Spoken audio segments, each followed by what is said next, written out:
Is there a way to advance the slide other than that mouse there?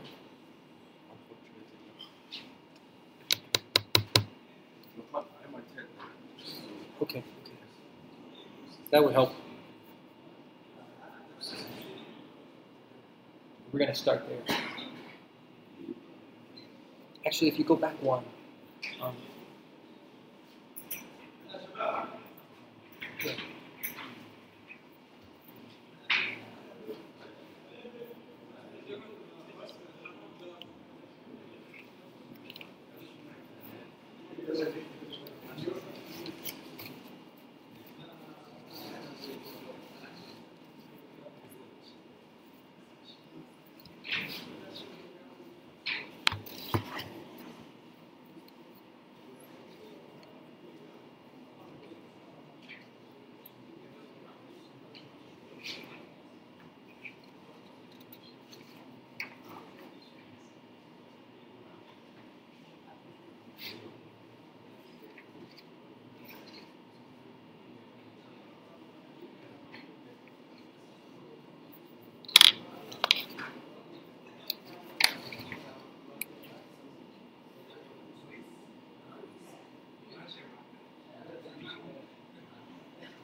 Okay, welcome back.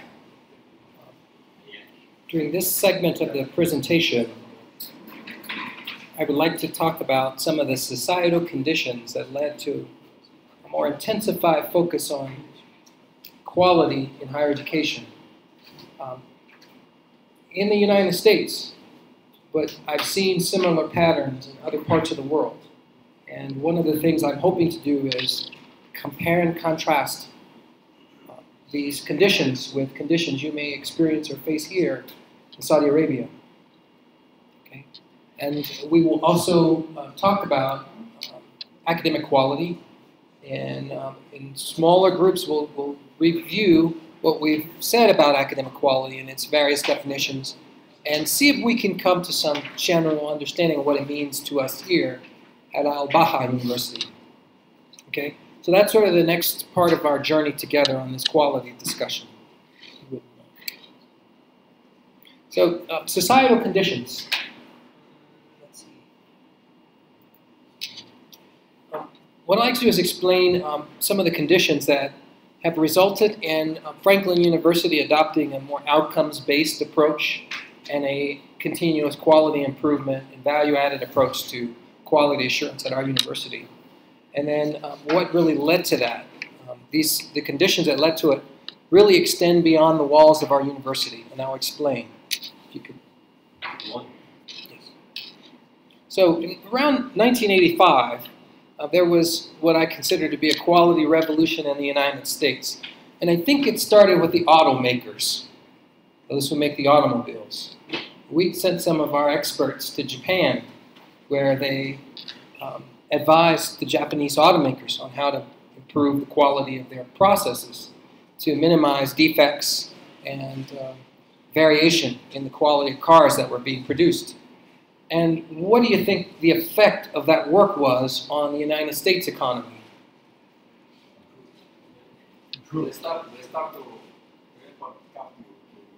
So they started importing cars to the U.S. that were Japanese-made cars, Honda and Toyota. During that time, those were the two biggest ones. And that decreased domestic auto manufacturing and purchases. So whole cities like Detroit, where we manufactured a number of our cars, lost almost half of its population because the workforce was largely dependent on automakers. my mother had a car. It was a Ford Mustang. It was the Ford Mustang II. And when she turned the corner, and she turned the wheel this way, when she let go of the wheel, the car would cut off. The car would cut off. Very dangerous. And then she'd have to turn the car back on, and then she'd drive again until she needed to turn a corner again. She'd turn a corner, and the car would cut off. Then she went back to the manufacturer, the person she bought the car from, and they said, tough luck. You bought it, it's yours. That was the prevailing attitude at that time about quality. The notion was, buyer beware. You bought a bad car, it's your problem. Well, the Japanese automakers had the idea that we're going to put out quality of each and every vehicle with minimal defects and little waste, and reliability. It was a big concern for them. So, and they used American experts in large part, Duran and Deming, and well, there were some of their own, Ishikawa and others, who really informed that movement. And so it wasn't until about 1989 when the United States started changing laws and social norms to shift the prevailing attitude about buyer beware to more of consumer protection emerged during that time frame. So we went from buyer beware to let the producer beware, because you're going to pay lawsuits and accident claims, etc. There were big lawsuits that were filed at that time, and the companies lost to the people who were affected by that. So quality then became vital to a number of corporate brands. It spread from the automakers to other producers of products and services, and then guess what happened? Consumers started questioning the value of higher education, okay? Because what happened in 1985 until about 1990 is the U.S. experienced exponential growth in college participation rates. I think it was a function of a generation. So we had a large population of adults called baby boomers who had kids. So large influx of new learners into higher education institutions. But with that, the cost of education far outpaced inflation, right? So the cost of education, with all this increased demand, started to go up. So people started, with a mature market for education, people start questioning the value of the education they're receiving. Education is without sort of clarity around outcomes and purpose and intent.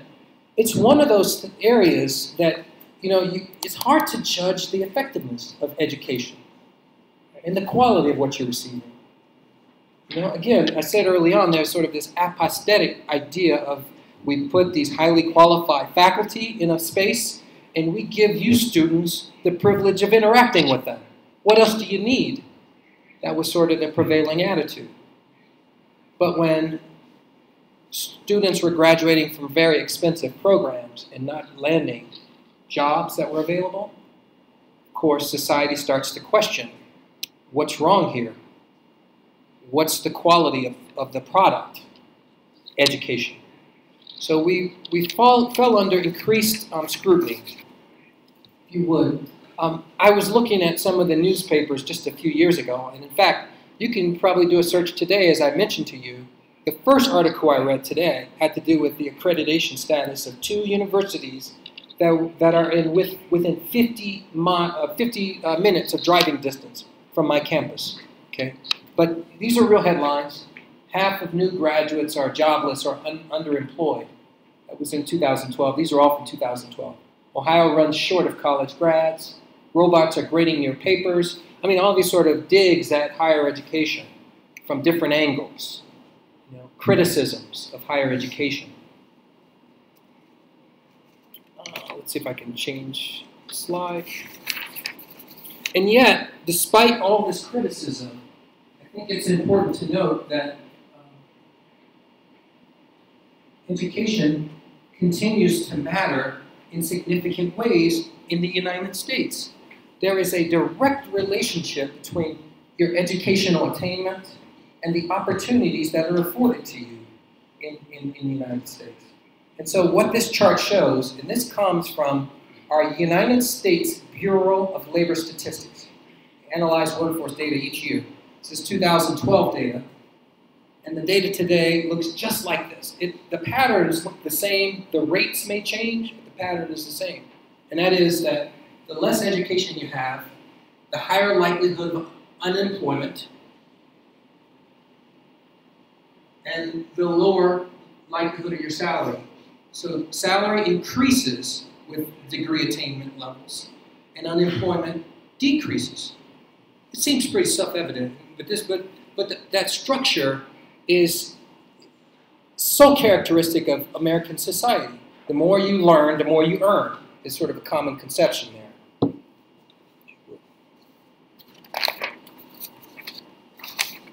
I like this because I'm from Franklin University. Benjamin Franklin was one of our old statesmen and considered a founding father of our country. He said this many years ago: the only thing that is more expensive than education is ignorance.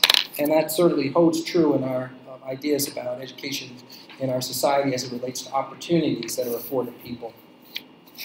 You can turn to the next slide. So the conclusion from this is that, I should say, there are emerging patterns as we continue to look at the media and its conversation about higher education. Here are some other factors that influence our ongoing commitment to quality. One is that job outlook surveys. We can see from job outlook surveys that many professions have totally disappeared within the last 10 years, and new ones have emerged. New categories of jobs that didn't exist 10 years ago exist today. People who develop applications, cybersecurity experts, that you can just go on and on. In fact, I can't name a profession that we teach in our university that hasn't been transformed by technology and its impacts. Accountants, for example, we graduate a lot of accountants. They're expected to know a lot more of the details of accounting because there are software packages that enable the average consumer to do their own taxes or do their own basic accounting.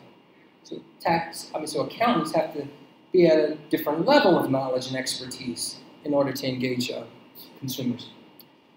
Technology changes are impacting all job categories, including education itself, because we sort of reflect what's happening out in the world through what we teach. And the expectation is that when people graduate in certain professions, that they're able to use the technologies that enable them to do the work.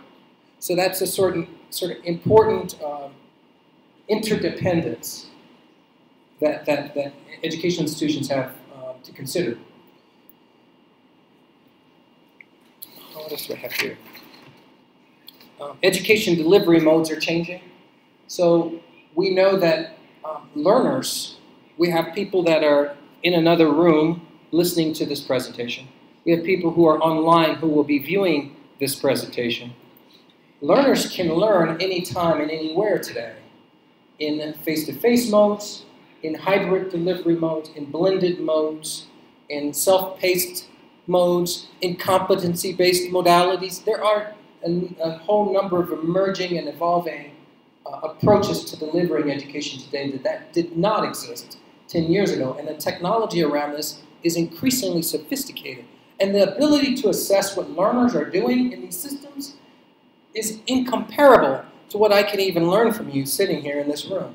I can determine what you're clicking on, how long you're spending time on something, whether or not that converted into whether you learned it in the system. I can incorporate a simulation to test whether you fully understand and comprehend that. I can take a rock and gravitate it, test it with materials, and see how it reacts to exposure to that chemical. And I can do that in a virtual environment. That's sort of an interesting challenge for us as educators. And of course, in some fields in the United States, I'll give you this example. Computer and information scientists, we're anticipating an increase of 135,000 jobs a year in these fields. But our higher education institutions are only graduating 40,000 learners in those fields each year. That's almost 100,000 gap in people. employers they're employing very expensive ways to address that gap. And oftentimes it means building residential facilities, recruiting people from other countries to come in and to do their work. And that's what we're seeing. And so the employers, you can imagine, have communicated with higher education institutions, we need your help in closing this gap. And when they come to us, we expect that they know and they're able to do the things that we would expect of them as computer scientists. So that puts the pressure on quality. So conclusions from the pattern. Institutions of higher education have to assure and advance academic quality. And we'll talk about what that means again. Secondly, we have to adapt to the needs of learners, because the increased influx of learners also meant that you had a wider range of levels of preparedness and readiness for higher education. So we had to do things differently to support learners. And thirdly, as I mentioned in the last slide, we have to continuously think about and respond to the changes in society, in the disciplines, and the professions. How do we do that in an intelligent, responsible way that doesn't sacrifice academic integrity, but builds on it? So my next activity is a question for you. And I'm not certain, we're not going to get to this question just yet. I have a question before this one. It has to do with, what are the factors in your society that's driving you to consider to pursue accreditation and quality assurance? Are there factors unique to your society that are driving this focus on academic quality and accreditation? Why don't we take about 5 to 10 minutes to discuss this, and I would like to hear from you on this subject.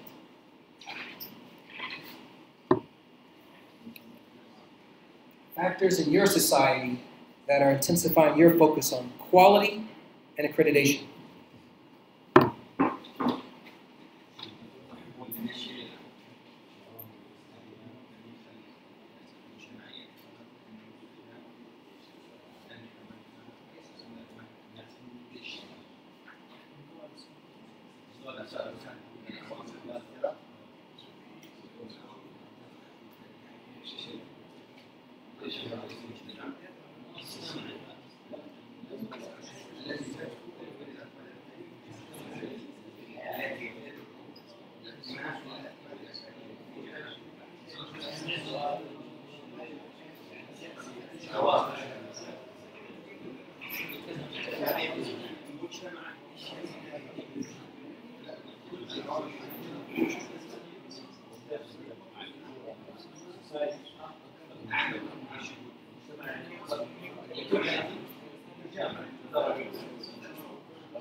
I need a producer.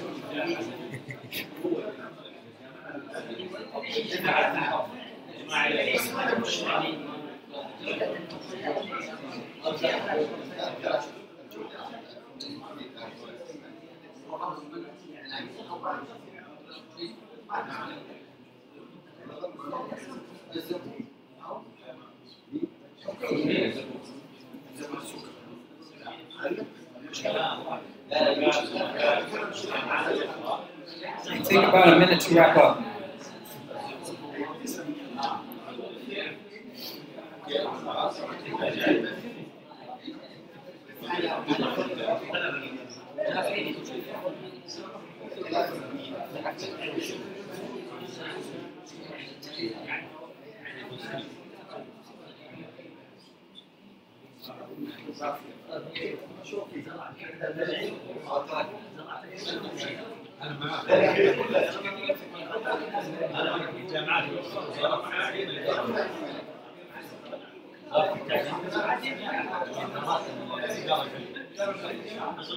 انت عرفت عن الجودة قبل ما الجودة انت شخصيا لا انا عارف اكيد قصدي على الكليات كلها عندنا يعني الجودة قبل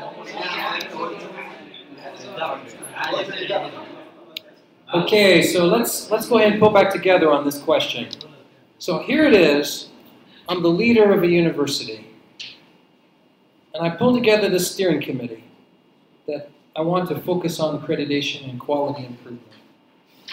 I go into the room, and I have to tell them that what they're doing is important because of the societal conditions and because of what it does for our institution.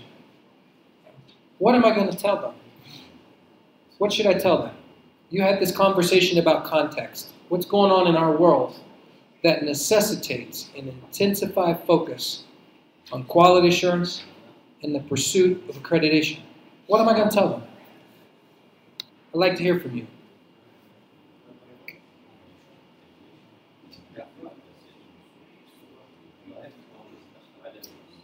To produce a higher requirement output student to meet marks requirement. It's really essential that our graduates can meet market requirements. That's an important thing. And you probably have which says you should have an awareness of what those market requirements are. I can tell you intelligently in my community which employment opportunities are available for our grads in large demand employment opportunities. For us, it's been in IT, it's been insurance, it's been healthcare, health information. We can't find enough people to fill those job opportunities. We need to educate people in higher education to support the requirements of our society. What else would you tell them?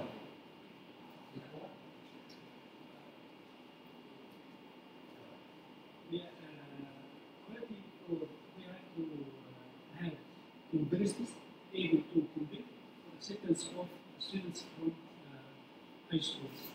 On the other hand, we have graduates able to compete for jobs in the market. So if I can get this correct. So when students graduate from the high schools, they have choices. They can go to one institution, one of many, actually. Is this right? In the United States, this competition is fierce. Highly competitive. Students have a broad choice. We're seeing some schools that are not meeting their enrollment demands actually close their doors. And it's a function of quality, in large part. Because people, if you have high quality, they'll talk about it. If you don't have high quality, they'll talk about it. This is a problem for some institutions. So it can make you more competitive within the landscape of higher education institutions. If you are satisfying that employer's needs, or you're satisfying the community's needs for graduates in certain fields, you're gonna have a reputation for that, and people will go to you for it. I can tell you that word of mouth is probably our biggest advertisement. Students are our best ambassadors. When they get out there and they show that they know what they know and can do out in the world, and they also talk about the quality of their experience while going to school, we get a lot of referrals that way for our students. Other thoughts about what you would tell the steering committee about their work, why this is important. Yes? I would like to tell them that the survival or continuity of our institution depends on being accredited at national level or even international level. And also, we should be safe. We should we have a safe, for example, graduates from our institution for the service we are going to deliver to the community.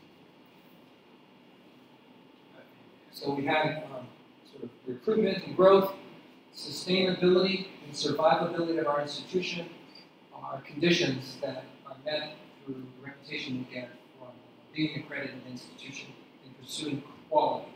These are all important reasons, and they all fell on my list of things to tell my committee when I put them together, the steering committee. So I'm going to move on to the next part of this, which is, there are a couple other discussion questions here, and it has to do with the quality of the experience of your learners.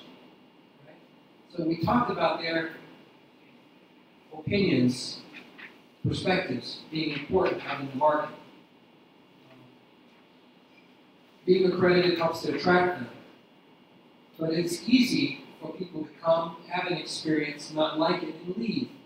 This is another phenomenon we're experiencing in the United States, where students can, through the 4 years of college education, attend as much as 3 institutions before settling on one where they ultimately graduate. And oftentimes that happens because they have a bad experience at one or more other institutions. So, and I'll give you this stat.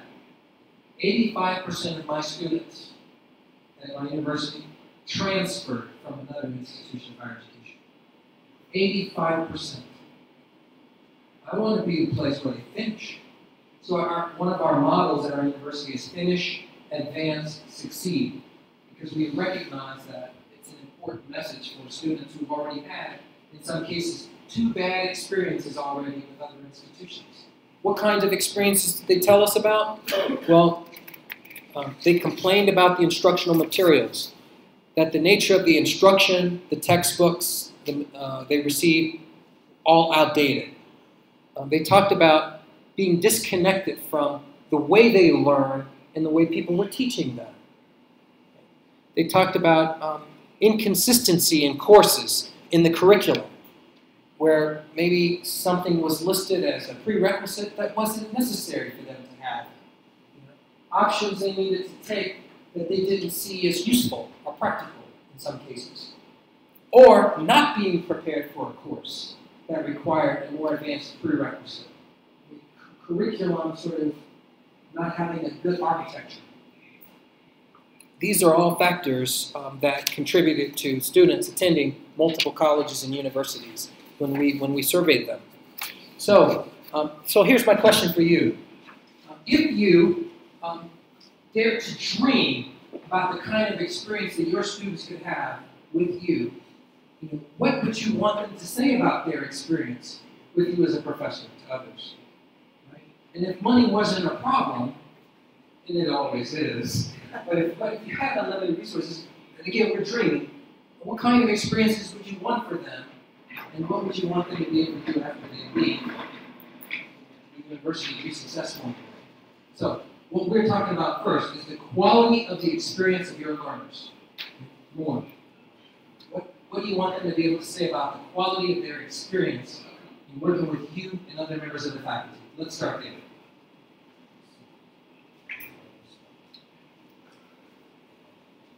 You can discuss this in small groups. Yes. What do you want for your learners to say about the quality of their experience with you and other members of the faculty?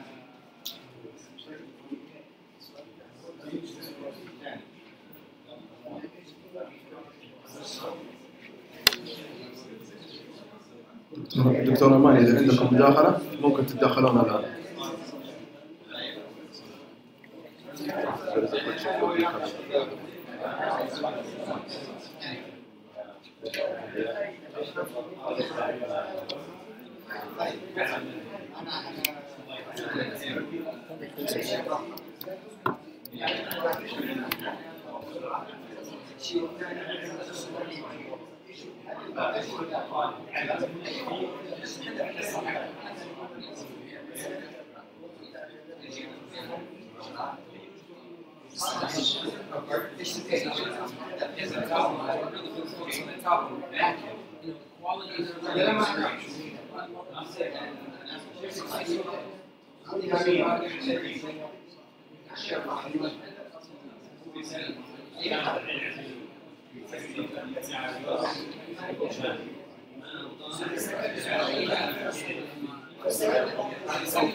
We may have to ask the question after this kind of dies down.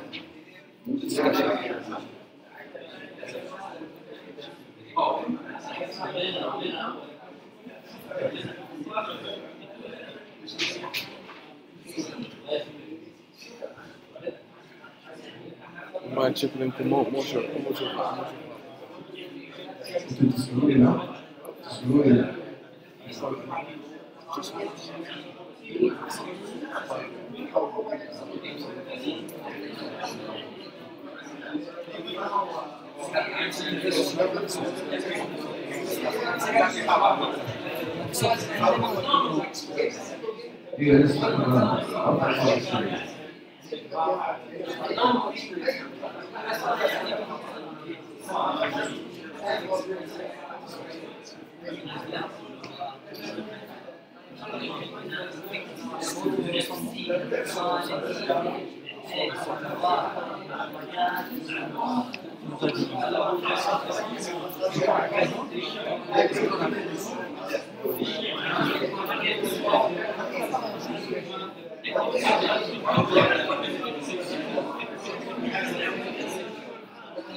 Okay, let's come back together on this one.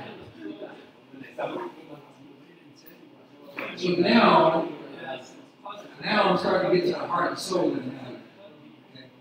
Okay? This is what we say in the United States where the rubber meets the road.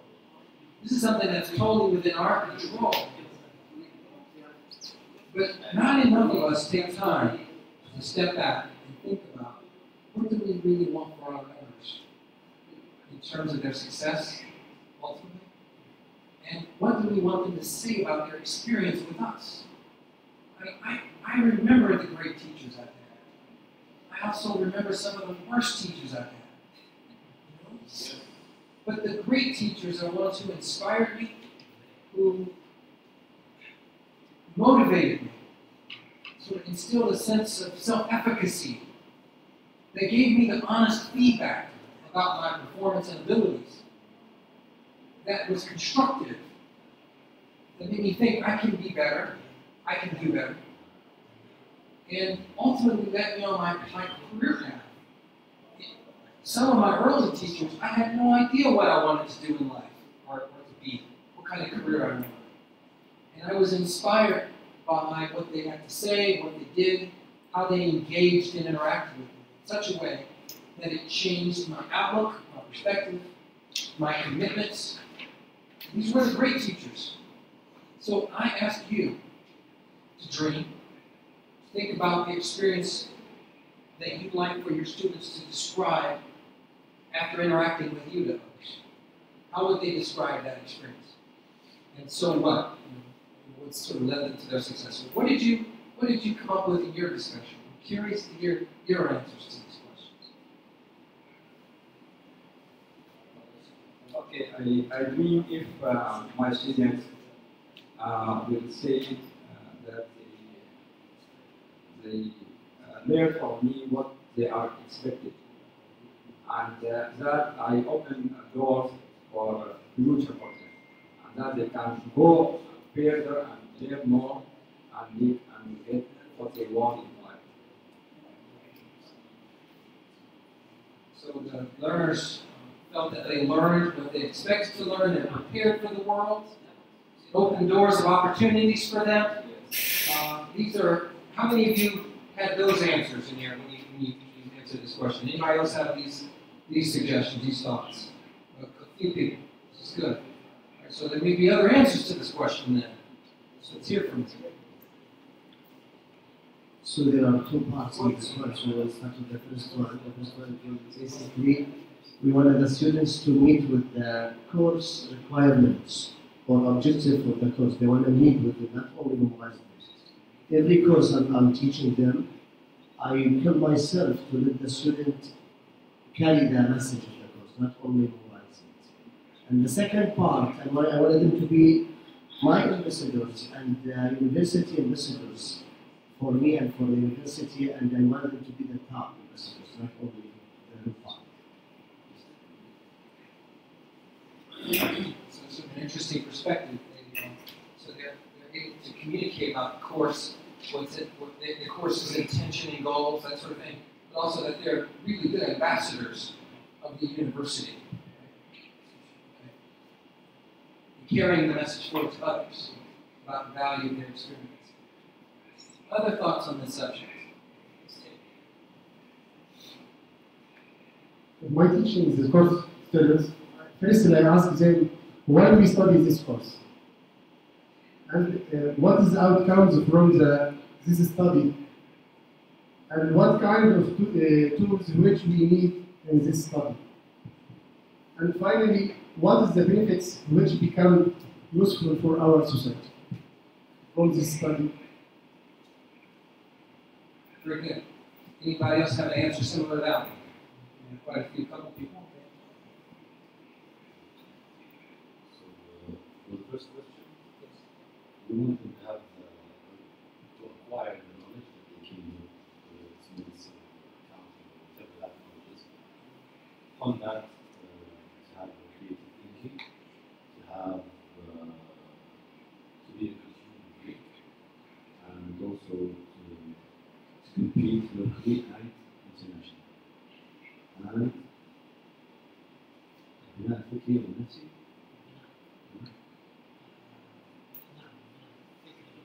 كيف ياخذوا مكان خاص؟ have mental, have health mentality that will help them achieve this personal goals. There's an interesting perspective on that one too, because there's a sense of, are we putting out people who are critical thinkers? We're helping them achieve their goals, but are they good people as well? Are they contributing to society, goodwill, and really important positive outcomes to the world? Right? So there's sort of we can train people to do disciplines that can be employed in good ways or bad ways, but our institution is focused on positive outcomes for society, and we want healthy people that are able to do that, healthy mindsets. Very good. Other thoughts? Sorry.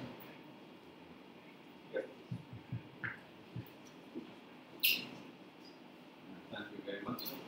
I would like my student to say about me that they learn from me what is not in the books. That they should not. I hope that because now information is available and they can get it very easy through the internet, the books everywhere. They can get what is in the books. But what I want them to know is that things is not taught in the book. Life experience. For example, manners. Being a human being. Many things that I hope I can they can say they learn from me. And the second thing, that they should be perpetual learners. Okay, somebody said that too. Yeah. Yes, this I will open this door for them. They know how to learn. This will be very, very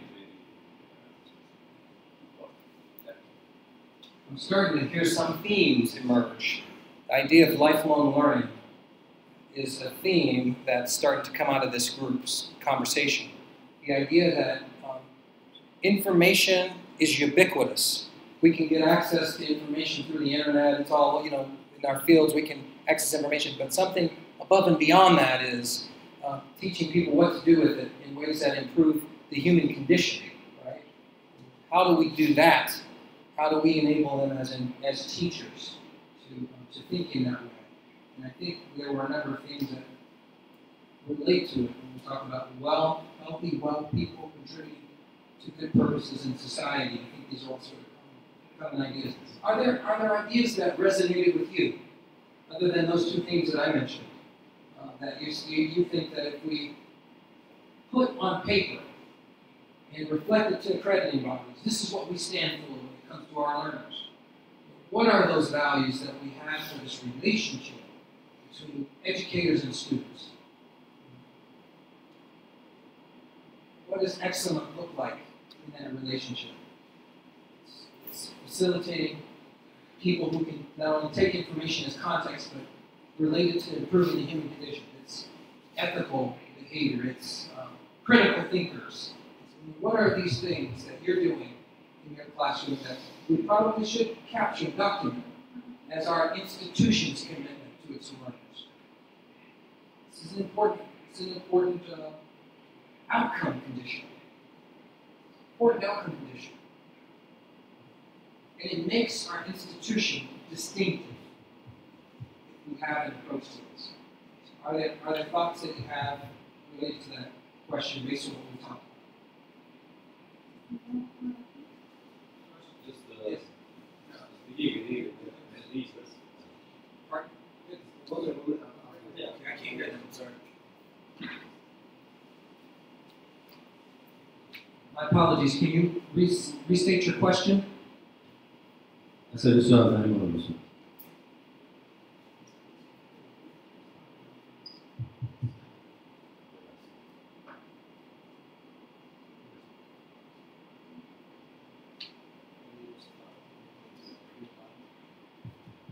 Please start. Let's go ahead with your question.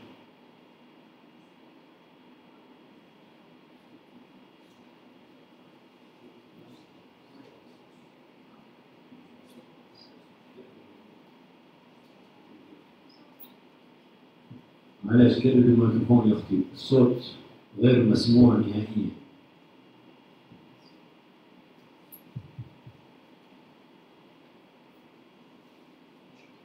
Let's try one more time. Go ahead with your question. A little better, yes.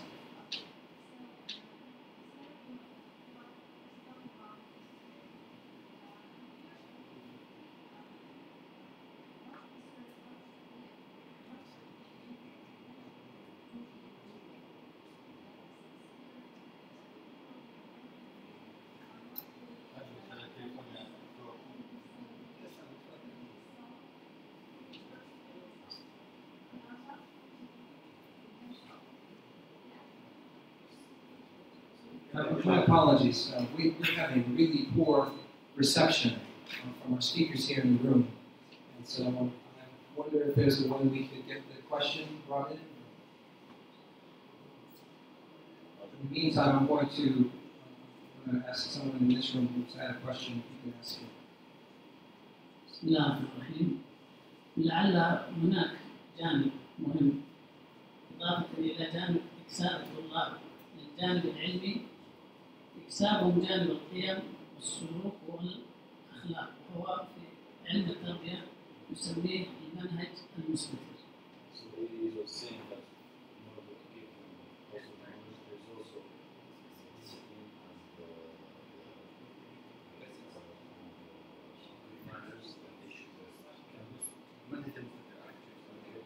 طيب في سؤال؟ Yeah. So they have that as a discipline in their courses. That's what we're saying as an outcome one more time. Okay. We're saying as an outcome, we're referring to the evidence, the Yes. outcome. So he find that they have this kind of teachings within their curriculum. Very good. So in his curriculum, he's embedded the idea of responsible practice and discipline. And it's embedded within certain disciplines. And I would imagine that critical thinking and problem solving and some of the other things that we talked about are likely embedded within disciplines as well. We're going to try one more time to go to our question. So I'm going to say, go forward. Please ask your question one more time. We'll see if we can have better reception here.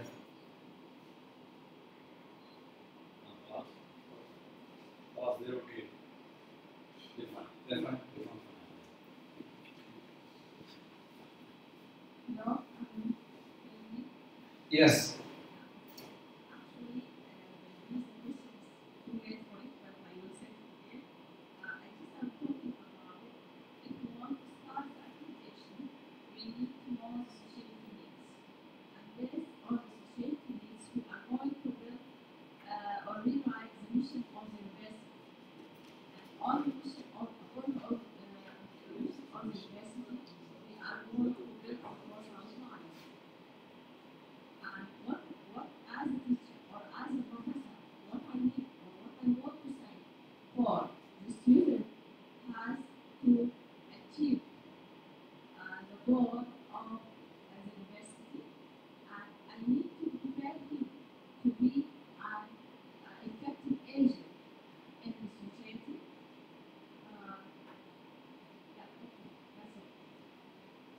I think that is tied in with some of the other themes here that we want to make sure that they obtain the objectives of the institution, but they're also effective agents. They're very capable of engaging out in the world on behalf of sort of representing the institution and its values to the world. I think that's really powerful. Okay. Well, let's. So we have some ideas about education and what makes for a quality experience for our learners. You know, these are areas that really fall under best practices, more so than fall under sort of an obligation of the institution. And it can be an area that differentiates your institution if you can come to agreement on your ideas about the nature of the quality of the experience of the learners. It becomes a differentiation point. This can happen by college, but there may be some qualities or attributes of a graduate of this institution.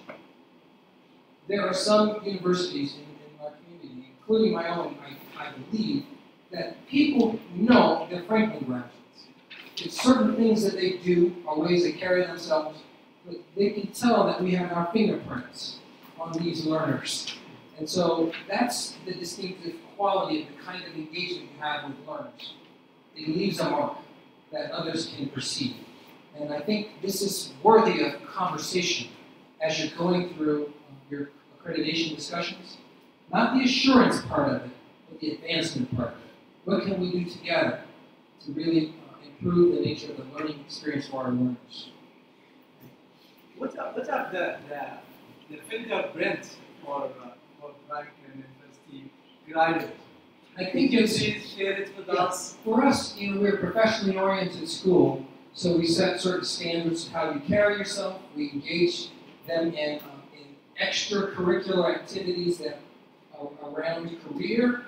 We have students take what they learn in the classroom and build it directly into their resumes. In some of the majors, there are etiquette-type classes that are embedded within it. All of our graduates have to take a course in global issues. So they have broader perspectives on how their disciplines affect the world.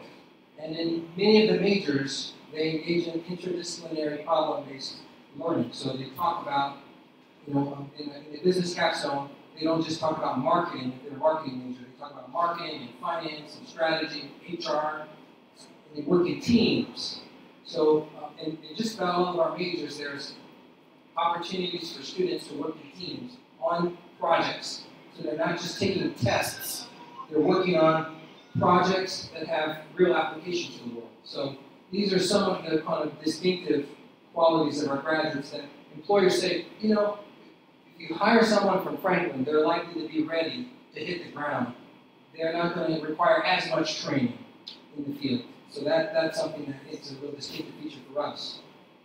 I would say that, but again, our mission has a lot to do with assuring relevance of education, and we're professionally oriented, so it's easier to do that in the professions than it is in history or some other fields, right? Good question. Thank you. I'm wondering if you have any tool or just to monitor such print or what you put in your student after they go to employment or something like that. Have you any tool or any indicator for that? The tools are becoming more available to us.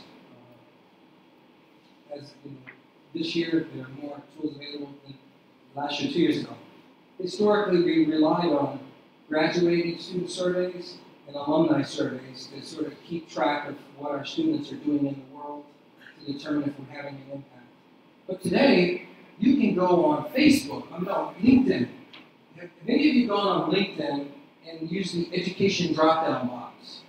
If you do that, you can see every graduate weekend. In fact, I've asked my faculty to make it a requirement of one of the assignments in their classes to join LinkedIn so that we can continue to monitor their career progress and the impacts that they're having. Because in LinkedIn, it tells you what year they graduated from the institution. It tells you a lot of information. Where they live, what they're doing, position, how many kids they have. How many, it probably does that, but the education app, the education function probably doesn't break that down, but it does break down occupation, region, where they live, who they work for. You can search by employer. I can tell you that there are 767 graduates of my university that work for Nationwide Insurance. I can tell you there are over 500 that work for JP Morgan Chase Bank. These are some of the major employers in my branches. And I can tell you because I looked on LinkedIn, did the search.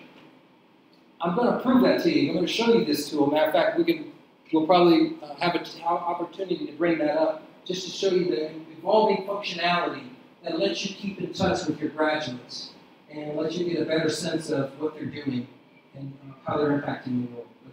But, we relied on graduating student surveys, not as effective as some of the more current tools that are out there, and popular tools. In fact, before I came to Saudi Arabia, I pulled up LinkedIn, and I wanted to see if there were any alumni in the region that I might connect with while I'm here, just to say hi and lunch. I mean, the tools allow you to do that. Is anyone of them here? Not in Al-Bahad, a few in Riyadh, but I'm not spending my time in Riyadh, so it doesn't help me. So then, we have talked at length to this point about quality, and I want to tell you that if I could, I mentioned this, that I think mediocrity happens, right?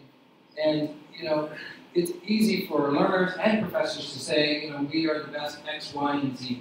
We're the best at teaching, we're the best at learning, but the truth is, mediocrity does happen. And so we have to be deliberate about excellence.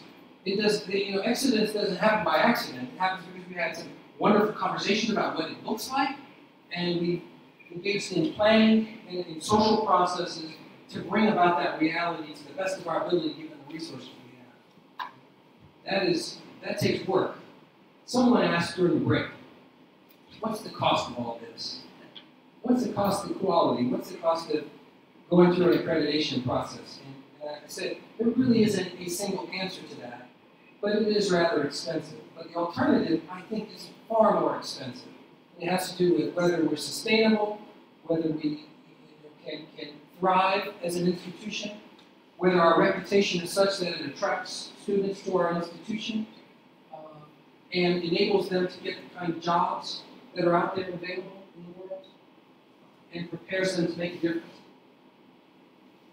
Because, as I mentioned when I started this out, I know 2 schools that aren't 50-minute drive from where I am right now that are very likely going to close their doors because they are not satisfying quality criteria. So yes, it can be expensive, and you have to manage your resources and time. That's the biggest one. So I could tell you that it probably costs $20,000 US to join an accrediting body consortium, right? There's a cost. It's a self-managed group, right? They do peer review. They send faculty from other institutions to look at it. So it has to sort of sustain itself. So there's cost. Then there's the cost of the visit team on your campus. But the real cost to me is all the time it takes from you to be involved in addressing the mission question, addressing the question about ethics and values in what we do as an institution, addressing quality assurance and the nature of the quality of the experience of your learners, and how we teach people, the contemporary methods we might employ, co-curricular activities that support learning outside of the classroom and to develop lifelong learners, resources that are necessary for learners to learn, making that accessible to them. That's where the real cost is. It's cost of what we do. It's the intention to do it better that costs a little bit more. But again, the alternative can be way more costly, if you ask me.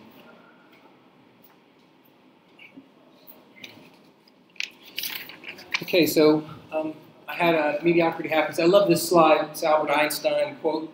He says, insanity is doing the same thing over and over again and expecting different results. And I guess I just threw that in to stimulate the conversation about, if you want to raise quality, it does take effort, time and effort to do that. And a commitment to doing exactly what you talked about, having your learners have the kind of experiences that make a difference well after they leave here. Okay, go to the next slide. Okay, we've already talked about that one. I'd like to use metaphor from time to time. This is various notions of quality. You have 6 or 7 blind people touching an elephant. They touch very different parts of the elephant. And one might think it's a tree trunk. Another might think it's a snake. They touch the top, or a rope if they grab the tail, or the ear. They think it's a fan. They all have engaged with the same thing called the elephant, but in very different ways. And I think when you consider stakeholders of educational institutions and their engagement with us, they probably have very different conceptions of what we do and how we do it, and of the quality of what we do. So I thought it might be useful for us to engage in another conversation that I think we need to document. And that is, as you think about Al-Baha University, who are your stakeholders and constituents, your primary ones? Who are your stakeholders? These are the people who care about what this institution does. They're external to the institution in terms of stakeholders. They're internal in terms of constituents. But who are these people? Let's make a list. Who are your stakeholders and constituents? Actually, that could be 2 lists. Stakeholders, let's think of them outside of the institution. Constituents, inside. Learners, I would put in the constituent. Potential students, outside. One suggestion. Let's take a few minutes to do that in groups. If you'd like to participate in a discussion in another group, you're more than welcome to go to another table. I'll give you that option. Who are your stakeholders and constituents? Our perspective, stakeholder perspective. Yeah. It could be current or prospective. It could be current or prospective stakeholders. Maybe there's a group that doesn't have a stake today but should.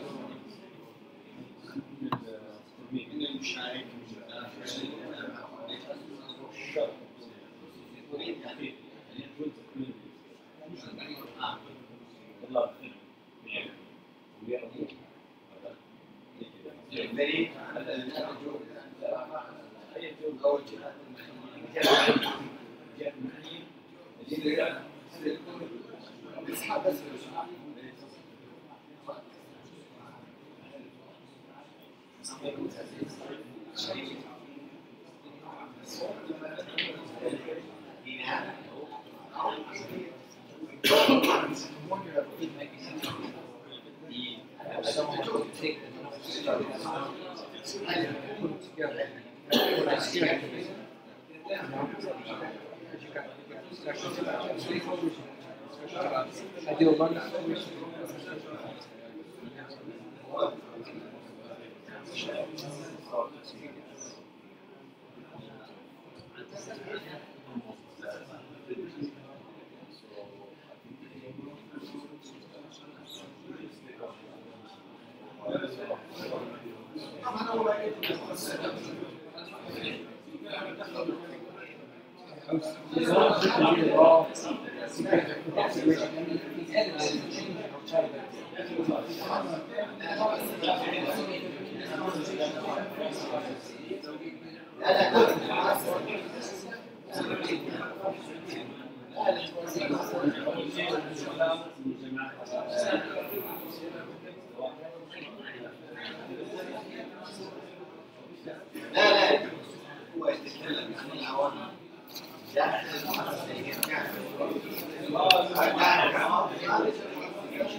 Okay, we've been having conversations about our stakeholders and constituents, and there's an important reason why we discuss them. Because stakeholders have very different views about what constitutes quality than constituents. And as I was walking around the room, I talked to a few of you about stakeholders. So for example, in medical programs, health and medicine, they have stakeholders that are related to health and medicine with expectations of our graduates. The state of Ohio cares about what my university does because they want to protect consumers. The faculty member who teaches the course before the one I teach, well, I should say, as a faculty member, I care about how well he teaches that course so that students come into my class prepared. I really care about that. And when they don't come into my class prepared, I'm going to be pretty upset with this guy. Why aren't the students coming to my class prepared for your class? We have a relationship here. Then there's accrediting bodies that care about your mission, they care about your governance, they care about whether you act fairly and impartially, they care about the quality of your curriculum. There are employers. They want to know how well your graduates can perform on the job and fill their needs. Right? So that's a common language between us. How well do they do when they graduate? All these, there are a lot of stakeholders. Which ones did I miss? I'm sure you came up with some that I didn't talk about yet. Who are the stakeholders? Yes. So from the outside would be the prince of our region. He is very famous, for example. Businessmen and businesswomen are very interested. Healthcare provider also, according to what you said before. And the public school president who hired teachers, and also parents. Parents. Yeah, I didn't mention parents, did I? But the parents care because, especially if they're paying for education, they want to know that their students are being best served, that they're having a quality experience, and that they're graduating with a degree that means something to the world, to employers and others. That's right. Are there other stakeholders we didn't mention that you came up with in your discussion?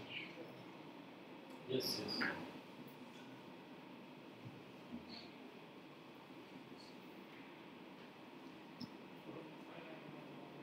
Stakeholders from inside? Either. Okay. Either. I guess the students and the staff members. From outside, parents, employees, research centers, Ministry of Higher Education, and so on. We intersect society in so many ways as a higher education institution.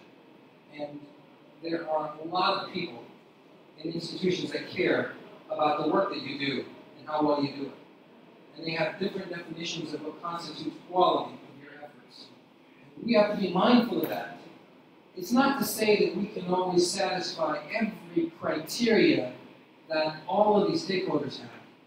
But we have to be aware of them, and we have to be able to decide which ones are we going to be deliberate about, which ones are we going to measure, and so that we can demonstrate evidence to outside groups, and so that we can, for our own sake, target improvements, for our own sake.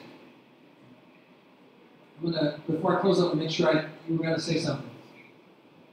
We have discussed about the stakeholder, the internal stakeholder aggregation. So, every member of the university are responsible for the quality, starting from the head of university, deans of each individual faculty, chairmen of each department or each individual school, and academic staffs. The output of the university can be divided into two main sides: the research and academic qualities. The research can reflect the effort and organizations such as public applications, journals, and conferences that can be presented at a very level that shows the quality and output of the university. I think universities have been really good about that part of quality. Let me make sure that we hire the right faculty, that we require that they do scholarship and enable them to do scholarship and research, and support that activity. But the challenge for a lot of universities is turning that attention to the learners and saying, do we hold a similar standard of excellence for our students? Are we expecting them to engage in scholarship? Are we providing the same sort of expectation on their graduation? It might be that they're critical thinkers and that they contribute positively to the human condition, whatever it might be. But do we have standards of excellence for our students, which is sort of a challenge? And I think one of the great contributions of this, the comment that you just made, is that it's not just faculty who have this responsibility of quality. It's everybody at the institution. It is everybody. Let me tell you, there are people who decide if graduation rates and student success after graduation is important to you.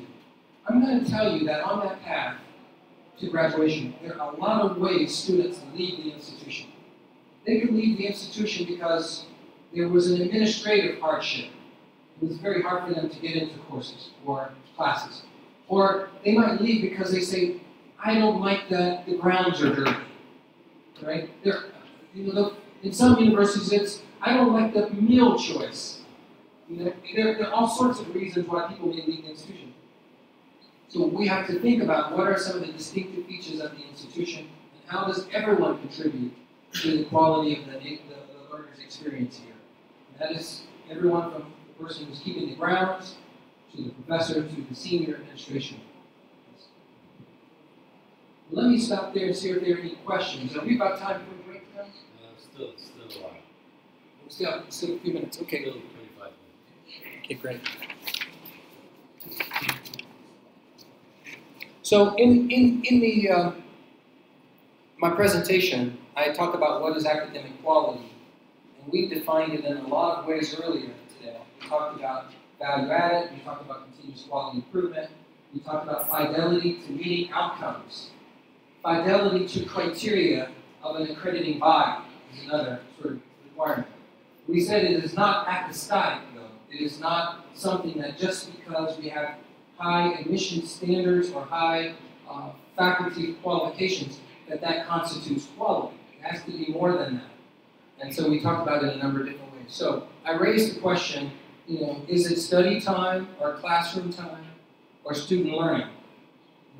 Because in American higher education, when we move to an outcomes-based approach, we provided a greater amount of flexibility on meanings, like time in a seat, and we provided, but you had to balance it with evidence that students were learning on the other side. So my learners don't have to spend as much time going from library to library to collect information. They can access it in their pocket. There's an efficiency there. So now I have to demonstrate, given these efficiencies, perhaps I don't need them sitting at a table as much, but I need to demonstrate that they've learned, and I need to do that in very sophisticated ways. That's different. Quality of resources, is that a sort of indication of quality, like libraries in a book? Like libraries, books in a library? Again, today, I happen to belong to a university where we're part of a consortium where you can access information through databases, through the consortium, that are unlimited. Electronic textbooks, electronic journals, you can find anything through these consortial agreements. Historically, number of books in your library was a quality factor. It's changed today. Outstanding grades are mastery of learning outcomes, performance on proficiency exams, or successful job placement. It could be any combination of these things, in fact. So I want to ask you, I want to take transition for a moment to talk about as the implications for all this as you seek accreditation. So you have to share with people what you consider to be examples of evidence that your students are learning, examples of evidence that your institution supports learners. What is this notion of examples of evidence and what qualifies for it? Is a question I want to throw out there, and I'm going to do my best to try to answer that for you. So this is not on the slide, so I'm going to lecture about this for a moment. What constitutes a good example of evidence? So you have this team of people that visit your campus, and they need to know that you're doing what you say you do, and that your students are learning, that your institution is sufficiently supporting them, that your faculty are engaged in scholarship, that, et cetera, that constitutes what you think, taken together, is a quality experience at the institution. First thing I would say is it has to be empirical. That means whatever example of evidence that you provide has to be available to my senses. I have to see it, touch it, hear it. Those are probably the three predominant ones. That's why when I said to you very early on here, let's capture your comments on paper. We talk about stakeholders. List your stakeholders. Somewhere in your accreditation document should be a statement that says, here are our institutional stakeholders, the people who care about our success. And here is what their expectation is of our institution. An example. If you have that in writing, then I can look at it and say, okay, they're pretty clear on who they serve. That's sort of point of clarity. With regard to whether students are learning or not, you'll have to identify those indicators for you, perhaps at the institution level and at the college level, of what provides evidence that the students are learning. So, what are the criteria for that? Number one, is it useful, and can you scrutinize it if you were someone visiting another university? Would you say, that makes a good example, something I can understand? Or would you go, I don't get it. Why would they even pick that as something to identify as an example of evidence? So it has to be useful to you in making decisions to improve quality, and it has to hold up to the scrutiny that a peer might offer to what you're suggesting. Two, it has to be congruent with your mission and your outcome intentions. As I mentioned to you before, in my mission statement, it talks about relevance of education. Well, then I've got to do things that show that we're committed to providing relevant education. And also that certain outcome conditions that we're expressing. So if I say that one outcome is that they can contribute to the human condition, where in the curriculum can you provide evidence to me that you focused on that, right? So you have to be able to show, illustrate a congruence with your mission and the outcome statement. Number one is useful and scrutable. Number two is congruent with the mission and outcome intentions of your university or programs. Number three, is it generalizable? Can I ultimately generalize that result across your population of learners? Can I generalize the results? 4, are your examples of evidence clear and precise? There has to be clarity of the example of evidence. And 5, it's an idea called durability. But administrations change. New leaders come in and run universities, new department chairs, new deans. But the measures that you pick as examples of evidence, regardless of change taking place, do they still hold up? Are they durable?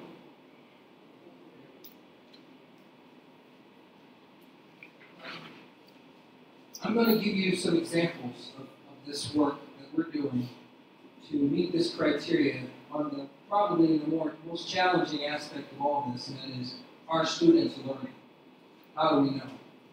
And I'm going to say that we've not relied on one measure, we've relied on multiple measures. Okay? I like to think about this in terms of driving a car. If you were driving a car and you just had one instrument on the instrument panel, what would you choose? Would you choose gas, or odometer, or engine light indicator, or speed, or there's a lot of them on here.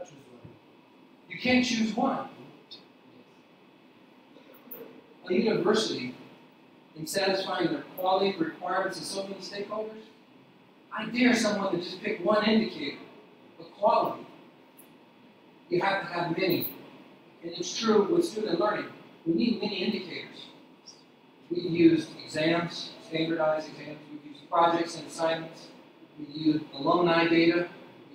We use a whole host of indicators. And we can talk about what those are out of service. I think perhaps now this is a good time to take a break. No? We still have time? We have 10 more minutes. Oh, we have 10 minutes. So, as you think about indicators of quality, you have to fill your instrument panel as it relates to student learning in particular. What would be good examples of evidence that you have on your panel, on your instrument panel? I talked about some of them, standardized tests, projects. What might be some others? To demonstrate to others that students truly are learning at this institution. I could tell you need 5 minutes to discuss this. Go ahead and do that.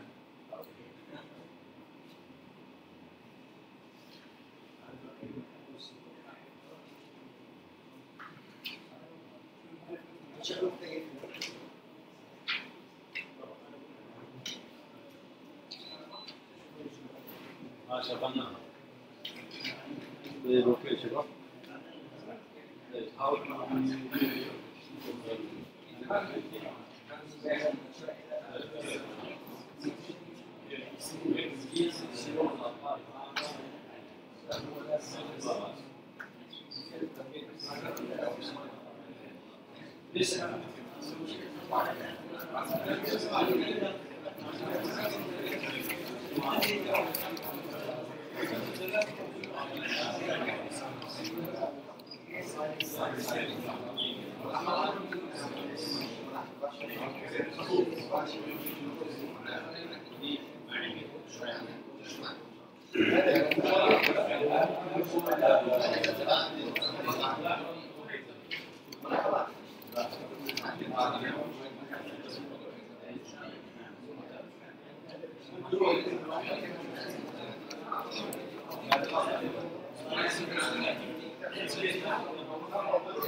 what you tested them. I can tell you that they know when they tested. I don't know whether they apply. Real situation. I can't tell that. I can't tell you that.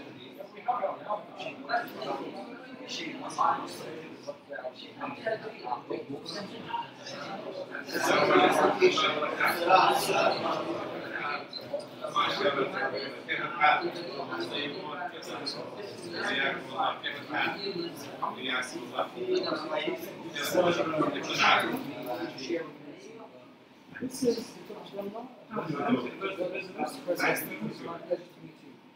I've enjoyed great hospitality. This is Dr. Abdulaziz, Vice President for Academic Affairs. Me too. Where's the mic?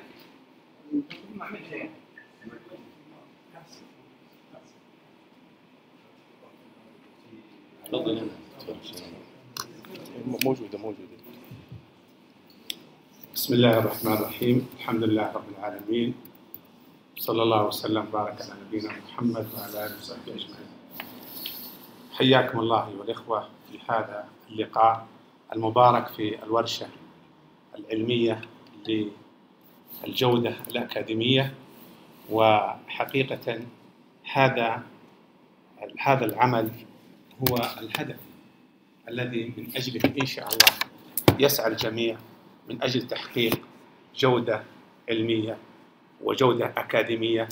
فأصبحت هذه تمثل هدف لنا لا يمكن أن يعني نتنازل عنه. وباسمكم نرحب بالدكتور ونقول له you are most welcome to our beautiful Baha city. And thank you very much for your cooperation with Al-Baha University. Really, thank you very much for coming this meeting. Thank you very much again for this meeting. I hope you stay good in Al-Baha إن شاء الله. شكرا. شكرا دكتور عبد الله، بارك الله فيك. دكتور البث المباشر تواجد معنا دكتور وتعزيز فايز بريزنت، بارك الله فيكم. وشكرا لك على هذا الخدمه الطيبه دكتور. بدينا الساعه 9 الفيرست سيشن، واخذنا بريك 15 دقيقه، والسكند سيشن almost finished. We'll go for a break and we'll come back. نعود مره ثانيه للقاء الاخير. هذا اليوم يمكن الساعه 2:30 بدنا نتعامل. اليوم عم نبدأ وبكره نبدا. We'll start tomorrow ان شاء الله same time same place. We are on and also we are on in the air. شكرا دكتور، بارك الله فيك. سعداء بوجودك دكتور. شكرا لك.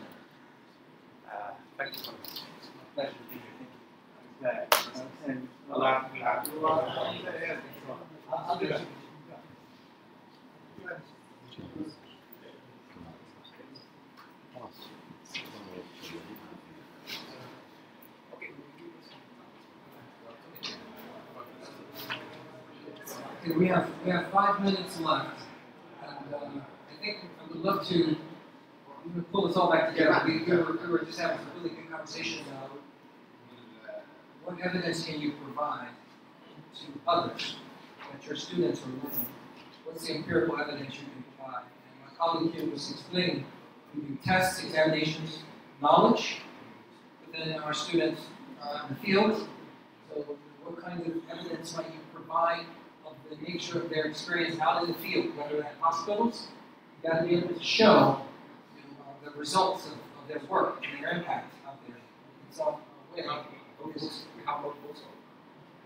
Also, we have notebooks for the students, so they have to register on everything that they are doing during the process.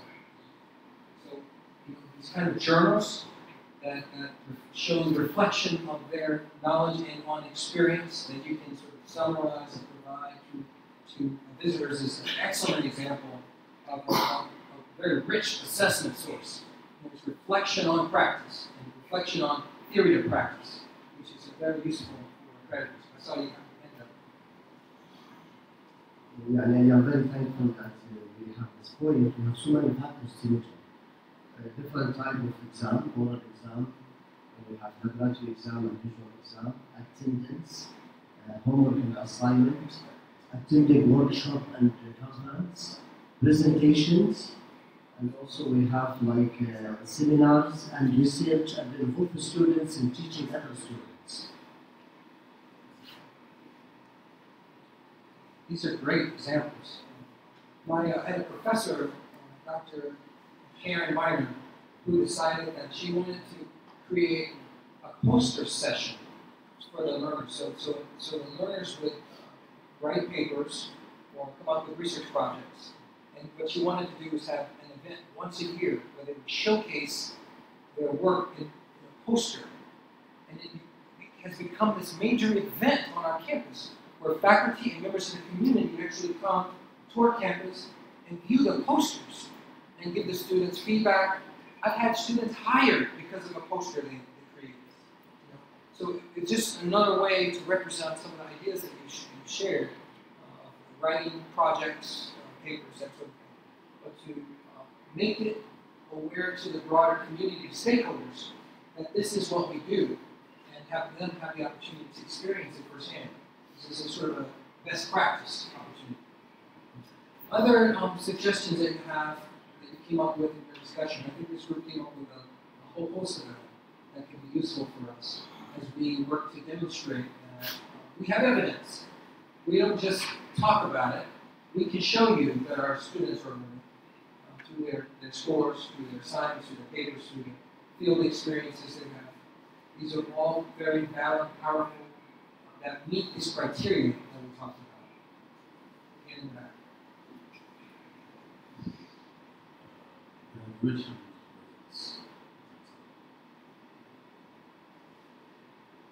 Graduation rates, survey data, we have a saying that there's primary evidence of learning and there's secondary evidence of learning. And so we want as many of these primary evidence, like the tests and the projects, secondary graduation rates, student surveys of their own satisfaction might be an indicator of how well things are going, but it's sort of secondary to direct instruction, direct learning. And they're important as well, but you don't want just secondary. You have to have the primary, a good balance of two. We survey every student, every course, and we survey them on the course and on the faculty to get feedback from the faculty. And we use it, again, in the spirit of improvement, not to penalize a person. Say, you didn't do this, but to say, how can we work with you to make improvements in the course and make improvements with certain faculty? This is our objective. So the primary is just to differentiate between primary and secondary? I think it's important for the steering committee and for the institution to differentiate, not so much for the accrediting body. But the reason why is because you need a balance of those primary and secondary ones. You need to be evidence of direct learning, and you can support it with the secondary. Now, if I went to an institution and all you gave me were faculty surveys of their satisfaction, I would say, this doesn't tell me anything about them learning. And I would probably say, this doesn't satisfy our criteria to know that you have a system in place that supports student learning. So that's why I think the balance is important. I think we're at time for a break. Yes. And I thank you for hanging in there with me. These are great suggestions, and these are the sort of things that we want to document as we start to think about providing examples of evidence for instruction. Back to you. Okay. طيب شباب ناخذ بريك 30 minutes نصلح شويه كذلك الزميلات وريستارت ان شاء الله ات 1 الساعه 1 تماما نبدا السيشن الجاي باذن الله تعالى ما حناخذ وياه بريك معلش يعني لانه حنريح نص ساعه we will end up at 2:30 طيب بارك الله فيك بس ملاحظه اخيره بس الاخوان الان المثال هذا على سبيل المثال اللي اعطاني اياه الدكتور لان هذا مثال على كيف نقوم طلابنا. انتم الان تبدون ان شاء الله في المرحله القادمه التقويم الذاتي تاخذون هذه الاشياء باعتبار ان هذه الاشياء المعايير والمؤشرات ترى تجي مننا احنا. فبالتالي زي هذه المؤشرات اللي انتم ذكرتوها كلنا ذكرناها وذكرناها تاخذونها بالاعتبار في مثلا معيار كيف نقوم نبين انه والله طلابنا جالسين يتعلمون. فهذا معيار واحد او مؤشر واحد. وان شاء الله البروفيسور في نهايه الاسبوع ان شاء الله تعرفونني اكثر واكثر بس حبيت انوه لهذه النقطه. شكرا دكتور. خلاص اوكي. دكتور a break for 30 minutes.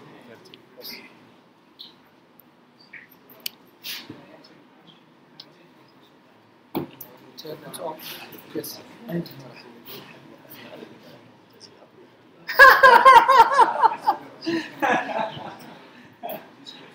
ما في شك انك you all break. You turn it on, huh?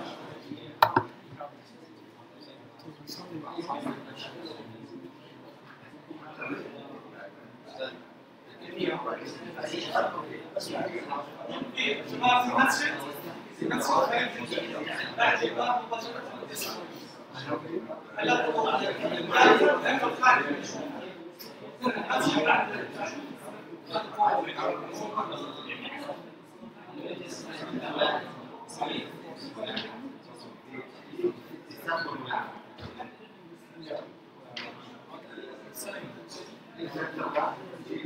Best practices today.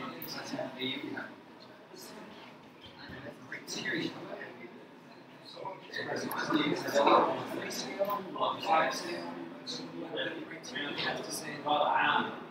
The assignment had is up to what we agree independent of grading this. So it has to link to the outcome.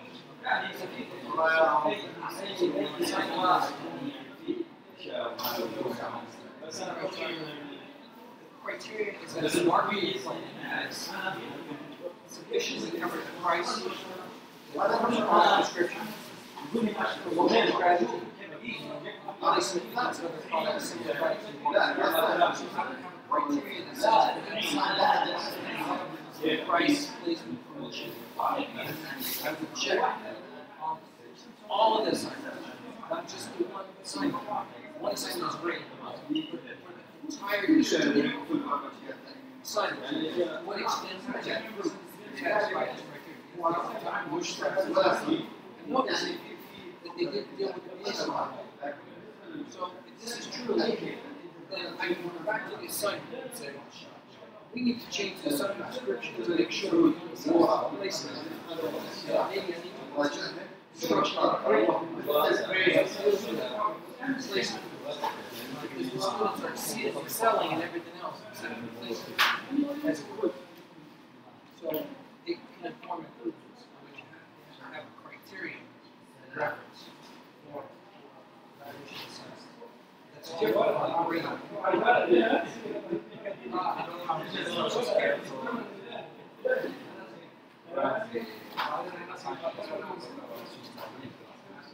Of course, we count rules target for all the people.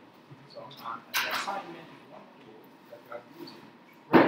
Okay, so maybe it's just a tool that fulfills the criteria for the future. Okay, this is part of the. That makes a lot of sense. Now, this was assignment that was a summative assignment. Like it was the final project in the major. Then they would have to have. We have this assignment inside.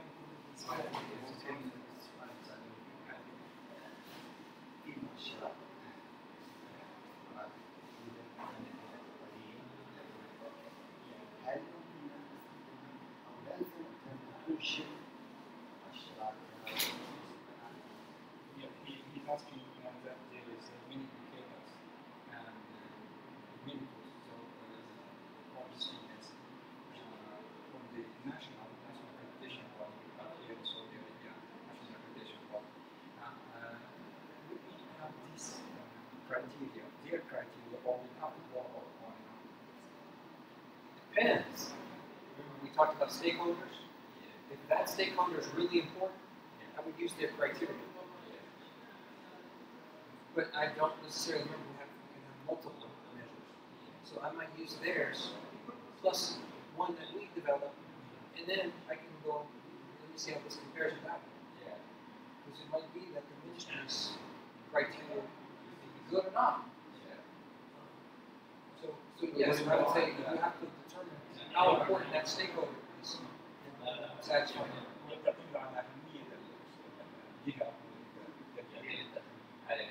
إذا كان بقدر إنه ناشونال السعودية المساعدات اللي هي المحلية هي بالنسبة لك ذات أهمية كبيرة بالنسبة للجامعة يجب أن تتبع عليها. حتى المؤشرات أو تتبع المؤشرات أو غيرها هو الشخص اللي يقول أنت كويس ولا لا.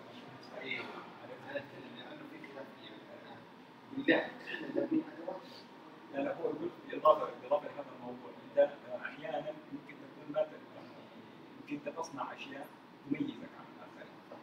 يعني لأن هذا تكون مصنوعة بالسعودية كلها. بس ما تخرج عن الإطار. أيوه لا تخرج عن الإطار. وفق الاستاندردية. أيوه. 11. بعد ما 11 مليار يمكن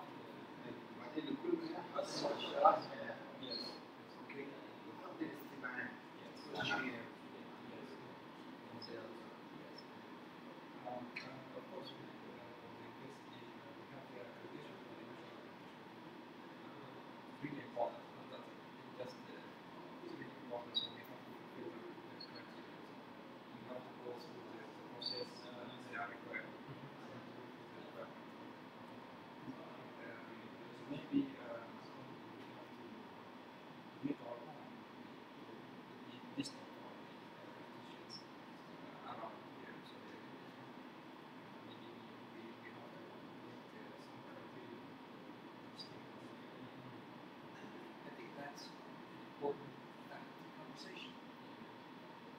Do we want to invest time in having distinctive measures, distinctive approaches that distinguish us from other schools and still fulfill the ministry's requirement? You can do both. It's a question of resources. It's a decision. الناس المسؤولين فهموا المعنية بجامعة هي المفروض تقرر لأنها قد تصنع مثلا بعض الأشياء لو أنت مثلا اتبعت المعايير السعودية حتكون أنت عن جميع صح؟ لكن إذا صنعت حقتك حتميز نفسك حتى من ضمن بس ما تعتمد لا يعني أنت تعتمد حقتك وتضيف حقتك الشخصية حتى إنك تميزك من الباقي. ليش يستفيد منها وعلى السبيل المحصول على شهادة الاعتماد؟ التميز حتستفيد التميز يعني مثلا أنت مع جامعة السعود جامعة وتعزيز جامعات إذا طبقت نفس الكرايتيريا ما في حاجة تساوي ما حاجة تميز لكن إذا مع إضافة النشر صنعت حقتك الكرايتيريا تبعك أنت تحت الباقي حتكون أنت عملت الاثنين حتكون أنت عندك سبق التميز لأنك أنت صنعت أشياء غير الموجودة في السعودية المطلوبة للسعودية هذه إضافة لها تميز. يمكن مثلا نضيف معيار مثلا تحقيق مش ممكن أنا أذكر التحقيق الرفاهية مش هو خريج مثلا هي المعايير هذه هي يعني ما بيصنعها شخص بيصنعها اللجنة مثلا مصنوعة مجموعة الناس يعني مجموعة الناس يعني أنت تعمل شيء يخلي مثلا جامعة الباحثة متميزة في مثلا قسم معين أو في قسم معين أو كلية معينة أو برنامج معين أو تعمل شيء مثلا ما هو موجود في آخر مثال آخر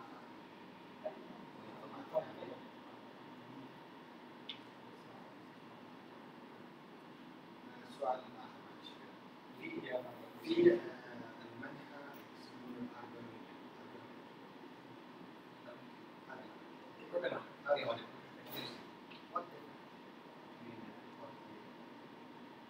يعني ايش الفرق بين الأكاديمية والكواليتي؟ There are different processes.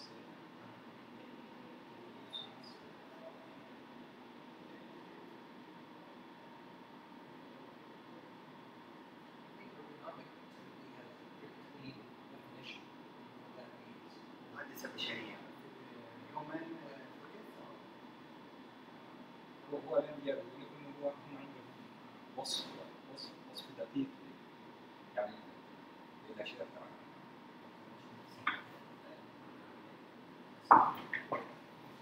اللي هو يديك المعلومة يعني شايفة نفس هو